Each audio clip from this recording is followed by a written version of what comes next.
जब ब्रह्मचर्य रहा जाता है तो उसको सुविधा माया देती है ब्रह्मचर्य नष्ट करने की। ये बैठालना चाहिए। जैसे आप नियम लिए कि मैं आजीवन ब्रह्मचारी रहूंगा, तो आपको पक्की सुविधा एक समय आएगी कि आप आराम से भोग लीजिए। कोई निगेटिव नहीं, कोई नकारात्मक सोच भी नहीं आएगी। आप उसको स्वीकार करें, क्योंकि आपके व्रत को भंग करने के लिए माया ऐसी सुविधा देगी। सबसे बड़ी बात यह है कि आप 1 महीना ब्रह्मचर्य रह के देखो, आप में कैसा जोश आता है। अभी तक मान लो गलत आचरण करते रहे, फिर छोड़ के देखो। जिसको त्यागने पर तुमको इतना आनंद आता है, उसको रोकने पर कितना आनंद होता होगा।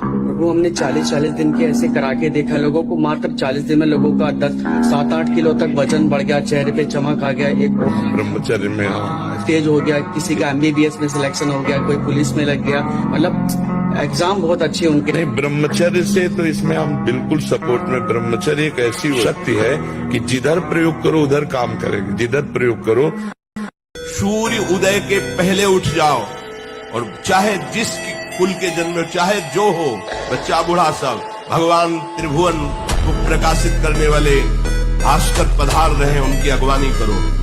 जैसे वेद मंत्रों के द्वारा उच्चारण करते अर्घदान करना, तो कुछ नहीं आता तो हाथ जोड़ के प्रणाम कर लो, कम से कम सैया से खड़े हो जाओ। बस खीर खीर खीर। तो एक भगत के यहाँ गए, 10-5 गाय भैंस बंधी थी। उनका कि आपकी श्रद्धा है संतों पर? उनका महाराज आदेश कीजिए। बोले 10 संतों के लिए खीर बना सकते हो आप? बोले 20 घर का दूध है, हम 20 संतों के लिए बना देंगे। बोले हम 11 बजे आएंगे दोपहर के, आप बना के तैयार रखिए।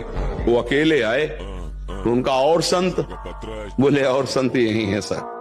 वो पाए भाई 20 संतों के लिए खीर बनी, मतलब 20 पेट भर जाए। तो पाए फिर एकदम यहां तक हो गए तो उल्टी हो गई।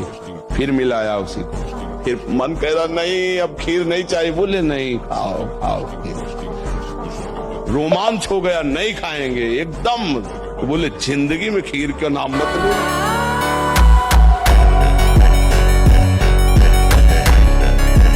ये भ्रम है कि हम पहले भोग लेते हैं फिर वैराग्य धन। ये भ्रम है। जितना भोगोगे उतने ही कमजोर होते जाओगे, तुम्हारी आध्यात्मिक शक्ति क्षीण होती जाएगी और तुम्हारा संकल्प बनता जाएगा भोगों का। फिर निकल पाना केवल गुरु हरि कृपा के ही, अन्य कोई नहीं निकल पाता। आज तक नहीं निकल पाए, यही दलदल है। अब भागो, सूखे में आ गए हो, पीछे कदम मत बढ़ाना। जिस दलदल से आए हो अगर उधर गए तो फिर अब नहीं निकल पाओगे। पता नहीं कितने युग व्यतीत हो जाएंगे। सावधान। पहली बात, समस्त उपासकों से प्रार्थना है, ये 1 करोड़ बार गिरावे तो भी हताश मत होना। हर बार परास्त होने पर फिर हिम्मत करे कि अब की बार तो मारूंगा इसे, अब की बार गिराऊंगा। और एक दिन गिरा दोगे, पक्का गिरा दोगे, क्योंकि भगवान के अंश हो तुम, निश्चित इस पर विजय प्राप्त। पर हारना नहीं।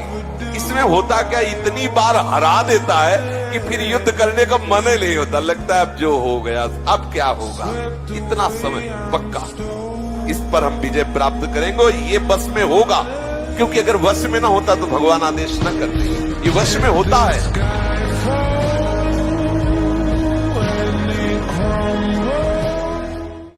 तो पहली बात, स्वादहीन भोजन आपको महापुरुषों के मार्ग में आगे बढ़ा देगा। स्वादिष्ट भोजन आगे कदम नहीं बढ़ने देगा। ये लिख लो आप कागज। जिसका भजन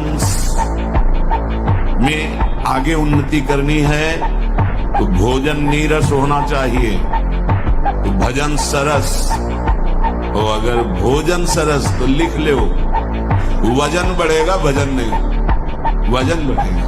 महाराज जी, जो आपने नियम बताया ना, मैंने ये 1 साल से किए थे। उससे पहले ऐसे डिप्रेशन और डर बना रहता था। अब महाराज जी आपकी कृपा से ना अंदर में आग चल रही है। हाँ बिल्कुल, कोई डर नहीं है। बिल्कुल बिल्कुल आपके कृपा से नाम तक होता है। जिंदगी मौज में काचे कट। बिल्कुल नहीं, अच्छे हो जाओगे तो, मस्त हो जाओगे तो। बहुत प्रमोट कर रहे हैं इस चीज को। मैं भी पता जाते रहूंगा जी, मेरा सवाल नहीं था। ब्रह्मचर्य में अपने आप एक उन्माद है। आप देखो, जिन बच्चों ने ब्रह्मचर्य छीण नहीं किया है, उनको देखो कैसे उछलते हैं, कैसे कूदते हैं, बिजली की तरह उनके शरीर में स्फूर्ति होती है, एक उन्मत्तता है, गाते हैं। क्यों? वो उन्माद पैदा कर रहा है ब्रह्मचर्य, आनंद का उन्माद। और जो ब्रह्मचर्य छीण किए होते, मक्खी उड़ाए नहीं उड़ती। बताता था जैसे गुरुकुल में स्मृति आपकी कमजोर हो रही है तो मेधा शक्ति बलवान करने के लिए ब्राह्मी उसको पिलाई जाती थी। ब्राह्मी है ये चीजें क्यों?